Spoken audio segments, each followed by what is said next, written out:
Siapa di sini yang suka sama artis Korea Selatan? Kalian suka sama grup apa? Tahu nggak sih, kadang karena perbedaan kesukaan ini, orang-orang suka menjatuhkan artis lainnya dengan kalimat kurang enakan. Atau nggak jarang juga, artis atau public figure suka dihina karena mereka dituntut untuk selalu tampil sempurna. Ada salah dikit aja, langsung deh orang-orang menyebarkan kekurangannya. Kalian tahu nggak, sebenarnya penghinaan atau defamation ini bisa dikategorikan sebagai perbuatan melawan hukum baik di Indonesia ataupun di Korea Selatan sana loh. Nah, dalam video singkat ini kami akan menjelaskan perbandingan pengaturan PMH di Indonesia dan di Korea Selatan dalam hal defamation. Urusan masalah yang akan kita bahas ialah bagaimana perbandingan pengaturan perbuatan melawan hukum di Indonesia dengan Korea Selatan dalam hal penghinaan atau pencemaran nama baik. Dan yang kedua, bagaimana bentuk pertanggungjawaban pelaku terhadap korban penghinaan atau pencemaran nama baik di Indonesia maupun di Korea Selatan. Pertama-tama, kelompok kami akan membahas mengenai perbuatan melawan hukum di Indonesia. Pengaturan mengenai PMH di Indonesia dapat kita temukan rumusannya dalam pasal 1365 KUH Perdata yang berbunyi, tiap perbuatan yang melanggar hukum dan membawa kerugian kepada orang lain, mewajibkan orang yang menimbulkan kerugian itu karena kesalahannya untuk menggantikan kerugian tersebut. Dalam menentukan suatu perbuatan adalah PMH, harus dilakukan dengan mengkaji unsur-unsur dari perbuatan tersebut. Yang pertama adalah perbuatan. Perbuatan dapat berupa aktif maupun pasif. Aktif artinya adalah pergerakan nyata dari pelaku yang membawa kerugian bagi orang lain. Sedangkan pasif adalah tidak melakukan apa-apa padahal pelaku tahu bahwa ia harus melakukan sesuatu supaya tidak menimbulkan kerugian bagi orang lain. Yang kedua, perbuatan tersebut harus melawan hukum. Pada perkembangannya, PMH tidak hanya melanggar ketentuan undang-undang tetapi juga melanggar hak orang lain, bertentangan dengan kewajiban hukum si pelaku, bertentangan dengan kesusilaan, dan juga bertentangan dengan kepatutan. Yang ketiga adalah kesalahan. Kesalahan yang mencakup kesalahan karena kesengajaan maupun kelalaian. Yang keempat adalah kerugian. Kerugian dapat terdiri dari kerugian material dan kerugian imaterial. Yang kelima adalah adanya hubungan sebab akibat antara perbuatan pelaku dengan kerugian yang ditimbulkan. Selanjutnya, kelompok kami akan membahas mengenai perbuatan melawan hukum di Korea Selatan. Terkait PMH di Korea Selatan, Republik Korea Selatan mengatur mengenai perbuatan melawan hukum di dalam Korean Civil Code.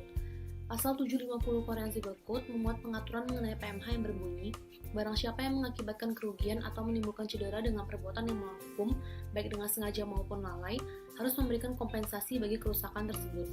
Berdasarkan pasal ini, unsur-unsur yang harus dipenuhi dalam PMH adalah yang pertama adanya niat atau kelalaian si pelaku dan kecakapan untuk bertanggung jawab. Niat maksudnya adalah perbuatan pelaku didasarkan oleh maksud tertentu, sedangkan kelalaian diartikan sebagai tindakan yang kurang hati-hati.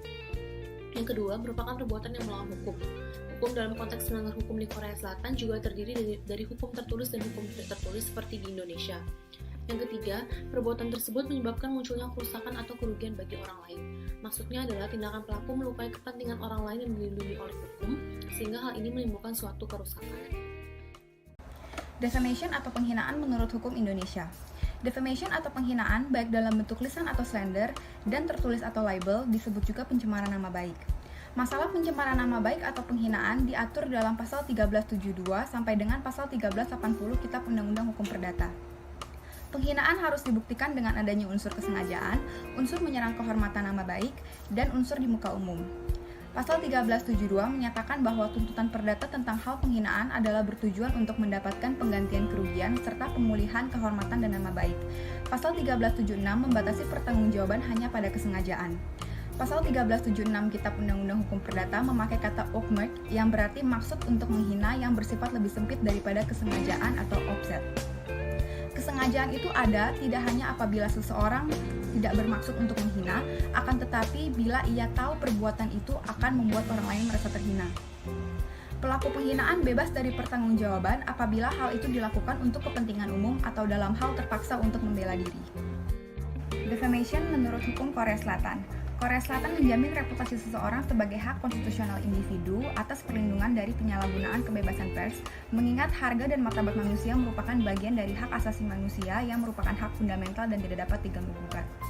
Di dalam sistem hukum Korea Selatan, pengaturan mengenai defamation terdapat di dalam hukum perdata Korea Selatan atau Korean Civil Code. Pencemaran nama baik dianggap perbuatan melawan hukum menurut Korean Civil Code.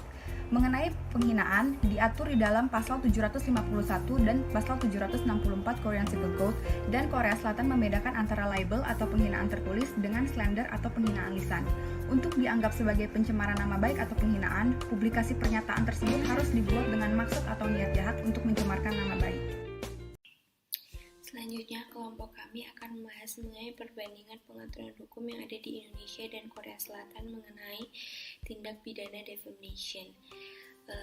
Pertama, dari segi pengaturannya di Indonesia, pengaturan mengenai penghinaan tersebar dalam beberapa ketentuan, yakni dalam ranah hukum pidana dalam pasal 310 sampai 321 Kitab Undang-Undang Hukum Pidana, ranah hukum perdata yang diatur dalam pasal 1372 sampai 1380 Kitab Undang-Undang Hukum Perdata, dan undang-undang yang secara khusus mengatur penghinaan secara daring, yakni Undang-Undang Nomor 11 Tahun 2008 tentang informasi dan transaksi elektronik. Sedangkan di Korea Selatan sendiri hanya diatur dalam dua pengaturan hukum, yakni secara pidana dalam Korean Criminal Code pada pasal 307 sampai 310 dan maupun perdata dalam Korean Civil Code dalam pasal 751 sampai pasal 764. Kedua, dari segi definisi di Indonesia sendiri, pengertian pencemaran atau defamation dikenal dengan istilah penghinaan dengan pengertian yang termuat dalam pasal 310 ayat 1 Kitab Undang-Undang Hukum Pidana yang mengartikan pencemaran nama baik seorang secara lisan, yang menyatakan bahwa barang siapa dengan sengaja menyerang kehormatan atau nama baik seorang dengan menemukan suatu hal yang maksudnya terang supaya diketahui secara umum. Di Korea Selatan juga mengartikan defamation sendiri dalam Criminal Code-nya pada pasal 307, di mana disebutkan bahwa penghinaan adalah perbuatan di mana seorang mencemarkan nama baik orang lain dengan menundukkan fakta atau tuduhan di depan umum. Yang ketiga, dari segi unsur-unsur. Di Indonesia sendiri, jika mengacu pada beberapa ketentuan undang-undang yang mengatur tentang penghinaan, dapat disimpulkan bahwa untuk dapat membuktikan seorang melakukan PMH penghinaan harus memenuhi unsur-unsur adanya perbuatan, unsur kesengajaan, menyerang kehormatan seseorang hingga orang yang mendengar bisa berpikir negatif tentang korban. Unsur perbuatan menghina ini harus dilakukan di muka umum. Sedangkan di Korea Selatan, untuk membuktikan seseorang melakukan PMH penghinaan harus memenuhi unsur-unsur yang termuat dalam Korean Civil Code. Adanya perbuatan, unsur kesengajaan, harus ditujukan kepada orang lain, materi muatan yang disebarkan berupa fakta, tuduhan, atau bahkan fakta palsu, yang mana perkataan itu bisa membuat korban dipandang rendah atau dijauhi, unsur di depan umum, dan unsur sebab akibat, di mana perbuatan menyebabkan reputasi, kebebasan, dan pribadi korban terluka. Keempat, dari segi jenis-jenis penghinaan. Di Indonesia, penghinaan memang terbagi menjadi beberapa jenis. KUH Pidana sendiri membaginya dalam 6 jenis seperti lisan, tulisan, dan penghinaan ringan.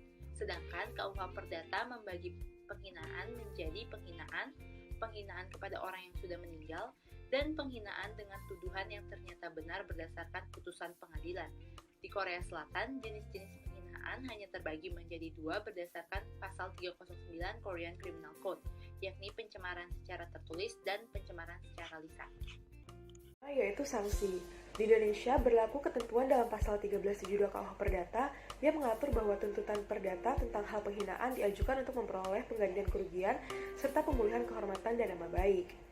Dalam menilai satu sama lain, hakim harus memperhatikan kasar atau tidaknya penghinaan, begitu pula pangkat, kedudukan, dan kemampuan kedua belah pihak, dan keadaan, dan pasal 1373 yang mengatur bahwa orang yang dihina bisa menuntut pelaku melakukan fitnah sehingga berlaku ketentuan pidana. Pasal 1374 KUH Perdata juga disebutkan bahwa dengan tidak mengurangi kewajiban pelaku untuk membayar rugi, tergugat juga bisa menawarkan dan sungguh-sungguh melakukan di muka umum di hadapan hakim suatu pernyataan yang berbunyi bahwa ia menyesal atas perbuatannya, bahwa ia meminta maaf karenanya, dan menganggap korban sebagai orang yang terhormat. Sedangkan sanksi di Korea, menurut Korean Civil Code, bisa dilakukan dengan dua cara ganti rugi. Pertama, pasal 751, ganti rugi dengan memberikan kompensasi uang untuk kerusakan akibat pencemaran nama baik. Kedua, pasal 764 memberi wewenang kepada pengadilan atas permohonan pihak yang dirugikan untuk memerintahkan pelaku pencemaran nama baik untuk mengambil tindakan yang sesuai untuk memulihkan reputasi pihak yang dirugikan, baik sebagai pengganti atau bersama dengan kompensasi atas kerusakan. Berikut adalah tabel perbandingannya. Masuk dalam poin pembahasan kedua, secara umum, tujuan dari ganti rugi dalam perbuatan melawan hukum adalah mengembalikan keadaan seperti semula Dalam PMH penghinaan, kerugian yang dialami oleh korban ialah rusaknya nama baik dan kehormatannya, yang membuat banyak orang menjadi berpikir negatif tentang dirinya. Hal tersebut membuat pelaku harus bisa menempatkan korban ke posisi semula atau memperbaiki nama baiknya. Bentuk pertanggungjawaban atau ganti rugi yang diatur di Indonesia menurut pasal 1372 KUHP Perdata adalah ganti rugi nominal, di mana hakim harus menentukan jumlahnya berdasarkan kasar atau tidaknya penghinaan, pangkat, kemampuan, dan kedudukan kedua belah pihak, dan putusan juga akan ditempelkan di tempat umum dan di berbagai tempat atas biaya pelaku. Selain itu, pemulihan kehormatan menurut pasal 1374 KUHP Perdata juga bisa dilakukan dengan membuat pernyataan di muka umum bahwa pelaku menyesali perbuatan yang dilakukannya, meminta maaf karenanya, dan menganggap orang yang dihina itu sebagai orang yang terhormat tanpa mengurangi kewajibannya untuk memberikan ganti rugi. Di Korea Selatan, bentuk pertanggungjawaban yang dilakukan adalah dengan membayar kompensasi uang dan juga dengan mengambil tindakan yang sesuai untuk memulihkan reputasi korban yang dirugikan. Pada praktiknya, bentuk dari tindakan yang sesuai adalah dengan meminta maaf di muka umum kepada korban. Kesimpulannya, yang pertama, perbandingan dapat ditinjau dari pengaturan, definisi, unsur-unsur, klasifikasi, sanksi, dan penyelesaiannya. Yang kedua, bentuk pertanggungjawaban dapat berupa membayar ganti rugi dan tindakan untuk memulihkan reputasi korban. Untuk saran yang dapat kami berikan ialah seharusnya dengan banyaknya kasus defamation di kedua negara, apalagi secara daring, ada peraturan khusus terhadap hal ini seperti Indonesia dengan UU ITE.